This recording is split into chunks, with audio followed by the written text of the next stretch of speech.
Doctor ನಾನು ತುಂಬ ಕಡಿಮೆ ತಿಂತೀನಿ, ಆದರೂ ಹೊಟ್ಟೆ ಮಾತ್ರ ಯಾಕೆ ದೊಡ್ಡದಾಗ್ತಿದೆ? 40 ಇಯರ್ಸ್ ಆದಮೇಲೆ ನನ್ನ ಹತ್ರ ಬರೋ ಪೇಷಂಟ್ಸ್‌ದು ತುಂಬ ಮೇಜರ್ ಕಂಪ್ಲೇಂಟ್ ಇದಾಗಿರುತ್ತೆ. ಡಾಕ್ಟರ್ ನಾನು ಊಟ ತುಂಬ ಕಡಿಮೆ ಮಾಡಿದ್ದೀನಿ, ಸ್ವೀಟ್ಸ್ ತಿನ್ನೋದೇ ಇಲ್ಲ, ರೈಸ್ ಸಹ ಕಡಿಮೆ ಮಾಡಿದ್ದೀನಿ, ಆದರೂ ವೆಯ್ಟ್ ಜಾಸ್ತಿ ಆಗ್ತಿದೆ, ಹೊಟ್ಟೆ ಸುತ್ತ ಫ್ಯಾಟ್ ಸಹ ಕಡಿಮೆ ಆಗ್ತಿಲ್ಲ. ಇದು ಅವ್ರದ್ದು ಮೇಜರ್ ಕಂಪ್ಲೇಂಟ್ ಆಗಿರುತ್ತೆ. ಇಂಟ್ರೆಸ್ಟಿಂಗ್ ವಿಷಯ ಏನಂದರೆ, ನಿಮ್ಮ ಅಬ್ಡಮನ್ ಫ್ಯಾಟ್ ಜಾಸ್ತಿ ಆಗೋಕ್ಕೆ ಪ್ರಾಬ್ಲಮ್ ಫುಡ್ಡಲ್ಲೇ ಇರಬೇಕು ಅಂತ ಇಲ್ಲ. ಪ್ರಾಬ್ಲಮ್ ನಿಮ್ಮ body metabolic engine slow down ಆಗ್ತಾ ಇರ್ಬೋದು. ಸೊ ಈ ಮೆಟಬಾಲಿಕ್ ಇಂಜಿನ್ ಯಾವುದು ಅಂದರೆ ನಿಮ್ಮ ಮಸಲ್.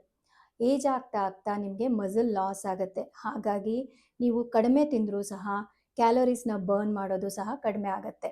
ಸೊ 40 ಇಯರ್ಸ್ ಆದಮೇಲೆ ನೀವು ಬರೀ ವಾಕ್ ಮಾಡ್ತಾ ಇದ್ದರೆ ಸಾಕಾಗೋದಿಲ್ಲ. ವಾರದಲ್ಲಿ 2ರಿಂದ 3 ಸರಿ ಸ್ಟ್ರೆಂತ್ ಟ್ರೈನಿಂಗ್ ಸಹ ಮಾಡಬೇಕು.